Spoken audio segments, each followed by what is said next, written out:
Hello everybody, and welcome to topic number 15, factoring by special products. The objective of this video is to show you the rest of the factoring techniques that we have that we call special factoring techniques. They include perfect square trinomials, difference of squares, and the sum and difference of cubes. So again, we've seen this flowchart before, but this is just a reminder that factoring is the reverse process of multiplying. It is the process of writing a polynomial as a product. So back in a couple videos ago, we first showed you greatest common factor, which we can look for in all polynomial sizes. Then we took you through some of the polynomial factorings by the number of terms. We first looked at 4-term factoring, how to be able to do it by grouping. And last video we looked at 3-term factoring with the AC method if the leading coefficient wasn't 1, or by doing it a equals 1 if it was 1. Today we're going to take you through perfect square trinomials, as well as all the different types of 2-term polynomial factorings we could do, which is the difference of squares and the sum and difference of cubes. Perfect square trinomials. If you have a 3-term polynomial where the first and the last terms are perfect squares, then you can use this as sort of a shortcut format to be able to do it, where a plus b squared is really a squared plus 2ab plus b squared, and a minus b squared is a squared minus 2ab plus b squared. So I call this over here sort of the answer format. Our problems are going to look something like this, and we're going to look to put it in an answer that looks something like this, where all we're going to do is identify a and b, make sure they're perfect squares, and then make sure I can multiply them along with 2 to get the middle term. Note, as we go through this, if you're not a fan of perfect square trinomials, it's perfectly okay to kind of just ignore it. Any of these trinomials can still be solved with the a equals 1 or AC method, depending on if there's a number in front of x squared or not. So if you're not a fan of this after you watch it, you can kind of ignore it and factor it the way you're used to factoring. This is more of a shortcut. Here's a list of perfect squares if you need them for your notes. Again, we're kind of looking for the numbers on the right side to be able to make them perfect squares. So we're going to look, for example, at a number like 49 and realize that the perfect square of 49 is 7. Typically, we do that by doing square roots. So, for example, the square root of 49 would become 7. Let's take a look at 2 problems here that could use perfect squares. So we have 3 terms. And I could take the square root of both the first and the last term. The square root of x squared just becomes x, and the square root of 49 becomes 7. I can also take these 2 terms and multiply them along with 2, and I would get 14x, which is the middle term. So if I'm able to do that, I can use perfect square trinomials. Because this is a plus sign, I know my answer is going to come out a plus b squared. A is just the first term, so that would be the x, and b is just the second term, which would be the 7. So my answer to this problem would be x plus 7 squared. We'll do the same thing for the second term. We take a look at the first and the last terms and see if we can take the square root of them. The square root of 16, perfect square of 16 is 4. The square root of x squared is just x. The square root of 25 is 5. I could take 4x times 5 and multiply it by 2. 4x times 5 would give me 20x, times 2 would give me 40x, and it becomes the middle term. So this is also something we could use perfect square trinomial. Because of the minus sign here, I know my answer is going to be written a minus b squared. A is just the first term, and b is the last term. So my answer here would be 4x minus 5 squared. Now again, if you don't like this, you can solve this using regular factoring for trinomials. So for example, you could have used the AC method here, kind of gone the longer way, and we would have still ended up with this answer. And over on this one, you can use a equals 1 factoring, and we would have still ended up with this. Now understand, if you use a equals 1, for example, you would want to find something that multiplies to 49 and add to 14. Well, you would come back with 7 and 7. Right? So you would write x plus 7 and x plus 7, but in order to write it twice, we can just write it with the squared exponent. So don't feel obligated if you're not a big fan of perfect square trinomial. Use your trinomial factoring techniques to solve this. Next, let's take a look at difference of squares. When factoring with difference of squares, the polynomial must contain the following. It has to have two terms. And between those two terms, there must be a subtraction sign. That's important. This is called difference of squares, and difference means subtraction. This only works if we are subtracting the two terms. The two terms must be perfect squares, something you could take the square root of, or have a GCF and then have a perfect square after you take out the GCF. The exponents must be even exponents. And so what that means is if I take the square root of an even exponent, all I would need to do is divide it by 2. So for example, the square root of x to the fourth would be x squared. It does not work with odd exponents. So if you see an odd exponent, generally that means either we have a GCF or we can't do difference of squares.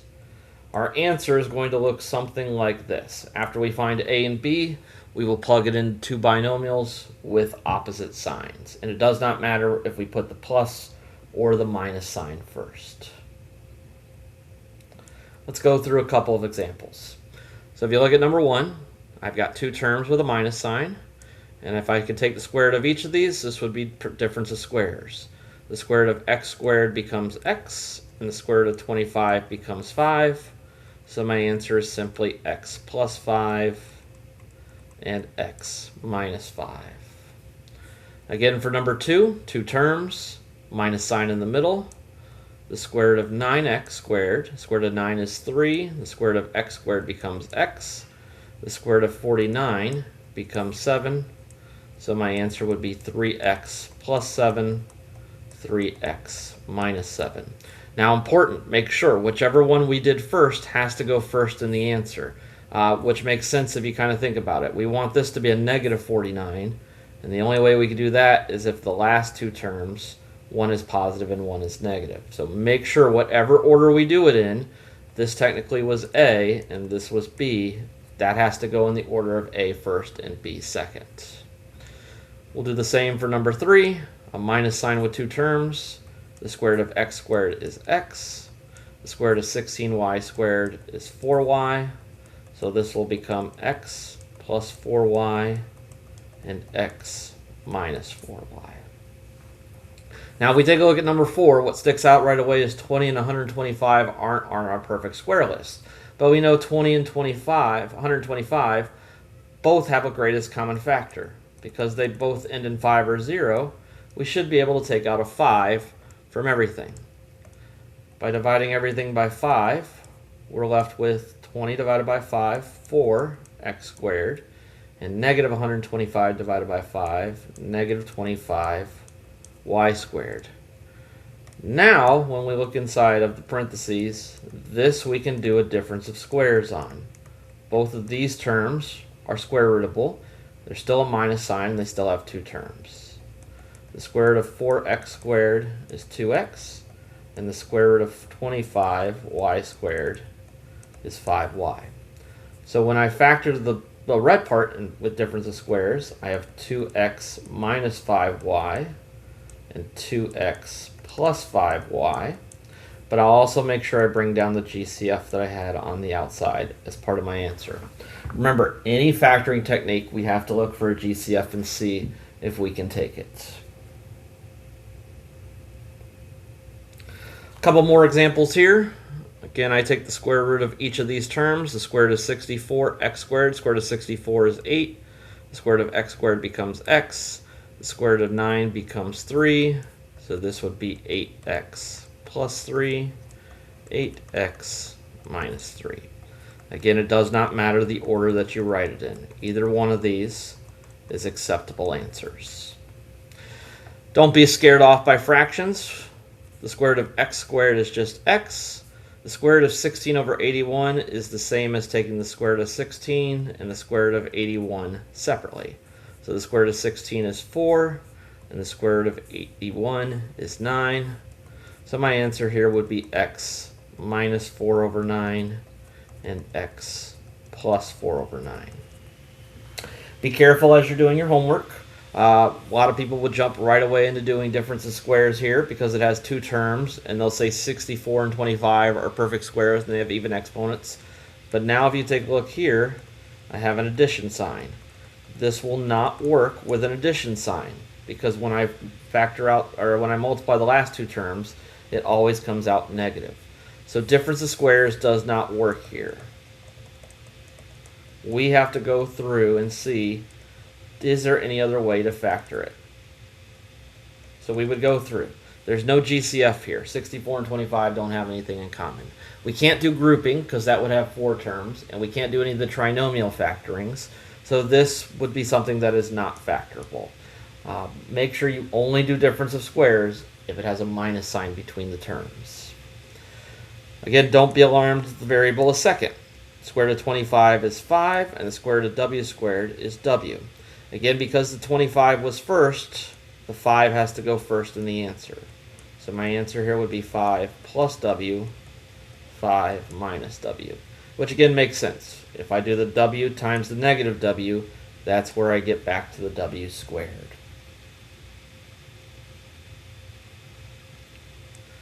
The last one we're going to take a look at is the sum and difference of cubes. It's very similar to the difference of squares, where it needs to have 2 terms, but this time there could be either a subtraction sign or an addition sign. If there's a subtraction sign, we're just going to follow the difference of cubes formula, and if there's an addition sign, then we'll follow the sum of cubes formula. And instead of looking for perfect squares, now we're going to look for perfect cubes. Numbers that you could take the cube root of, or if you multiply a number by itself 3 times, it will give you back to that number. Or we can look for a GCF and then see if it has a perfect cubed. We can also look to see if the exponents are divisible by 3. So if I take, for example, the cube root of x to the 12th, all I'm really doing is asking you to do 12 divided by 3 on the exponents. And we would get x to the 4th. Again, our answer is going to come out looking something like this side, where we identify a and b for something that is a perfect cube, and then plug it into the formula here. The formulas look very similar. With sum of cubes, we start with a plus sign, and then we alternate to a minus sign for the second term. If it's a difference of cubes, we start with a minus sign, and then we alternate to a plus sign. Notice for both of sum and difference of cubes, the last thing is always positive b squared. So we will go through and identify a and b of these and be able to plug them in using the formula. Here again is a list of cubes for us. We probably will not need all of them in this class, but it's good to have them written down. Again, we're looking for the number on the right side when we're doing these problems. So for example, when I see 216, I would know the cube root of 216 would give me 6, and 6 is the number that we would want to plug in the problem. So if you need these list of cubes, here they are for your notes. Let's take a look at some of these problems. So again, I've got 2 terms, and I notice a minus sign. So I know if this is going to be anything, this is going to be a difference of cubes. So our answer is going to look something like a minus b, a squared plus a times b plus b squared. So all I need to do is identify what is a and what is b and plug them in. So I'm going to take the cube root of 8x to the third. What number times itself 3 times gives me 8? That would be 2. And for the exponents, we'll divide. So 3 divided by 3 gives me 1. This will now be my a. We'll do the cube root of 27. What number times itself 3 times gives me 27? That one is 3. That will be my b term. We're going to take these and plug them into here to get our answer. So for a minus b, it's going to say 2x minus 3. And then for a squared, we're going to do 2x squared plus 2x times 3 plus b squared, which would be 3 squared. Cleaning this up a little bit, the first part doesn't change. 2x squared is really just 2x times 2x. 2 times 2 is 4, and x times x is x squared. So 2x squared becomes 4x squared. 2x times 3 here gives me a positive 6x. And then 3 squared would give me 9. And then we would leave our answer like this. There's no other factoring we need to do here at this point. We'll look at the problem here that's labeled number 3. It's two terms. There's a plus sign, so this is most likely going to be sum of cubes if we're doing this, which means my answer is going to look like a plus b, and then a squared minus a times b plus b squared. So very similar to this formula over here, except the plus sign first, and it alternates with the minus. We'll take the cube root of 64x cubed. What number times itself 3 times gives me 64? Well, that would be 4. x3 divided by 3 is x. This is now my a term. The cube root of y cubed, 3 divided by 3 would give me y. This would be my b term. So everywhere where it says a, I'll plug in 4x, and everywhere where it says b, I will plug in y. So a plus b will now say 4x plus y. A squared is now 4x squared minus a times b, so 4x times y is just 4xy, and then plus b squared, which would be a y squared here. The only thing that I would need to simplify out is this 4x squared. A reminder that 4x squared is simply 4x times 4x. 4 times 4 is 16, x times x is x squared. So this would become 16x squared minus 4xy plus y squared. Once you're done with that, that will be your final answer. Let's go through it 2 more times. We've got the cube root of 512y cubed and plus 729. So again, it's got the plus sign, so this will be the sum of cubes. Our answer is going to look like a plus b, a squared minus a times b plus b squared. So we'll take the cube root of each one of these parts. The cube root of 512y cubed. What number times itself 3 times gives me 512? That will be 8. The cube root of y cubed will be y. This part will be my a. We'll do the cube root of 729. What number times itself 3 times gives me 729? It's just 9. That will be my b. From there, we're just plugging in to this formula. So I've got 8y plus 9. I've got 8y squared plus minus 8y times 9 plus 9 squared. Simplifying out the second polynomial, 8y squared is just 8y times 8y.